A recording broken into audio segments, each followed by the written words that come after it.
अरे छोटी बहन यही प्रेम होता है। हाँ सही बात है, और क्या ना। अरे अरे बाप रे बाप, मेरा एगो लौटी फूट गया। कैसे फूटा रे भाई।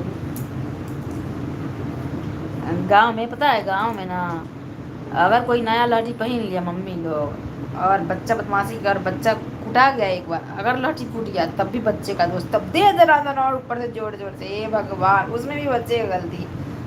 इसके वजह से मेरा लहठी फूट गया है। लेकिन मेरा कैसे फूटा मेरे समझ में नहीं आया, मुझे लग रहा मच्छर को मारने में फूट गया है, हे भगवान। और इस मच्छर को मैं मर्डर कर दूंगी। कल ही तो पहना था मैं, आज ही वो निकल गया। ऐसे मम्मी से ठोकाई करती थी पहले बचपन में, ठीक है। एक बार अगर मार खा ली ना, नया चूड़ी लाठी पहनी तो, अगर मारने में अगर फूट गया तो भी गलती बच्चे का आएगी। तो एक ही बार मार खाती लाठी फूटने के बाद, दो चार मुक्का और, ये भगवान, दे दमादम, दे दमादम।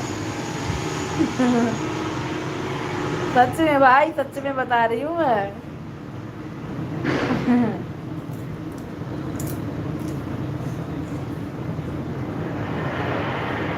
जबकि पहले सस्ता आता था, अब तो बहुत महंगा आता है। अब तो एक बार फूटता है तो कम से कम 300-400 रुपया का नुकसान हो जाता है। पहन के चाहे भले ही फूट जाए, अपने आप से फूट जाए कोई दिक्कत नहीं। इस कंपनी वाला के देह पर आग लगा दूँ। शुरू हो गया अब, इस टाइम से फूट जाएगा।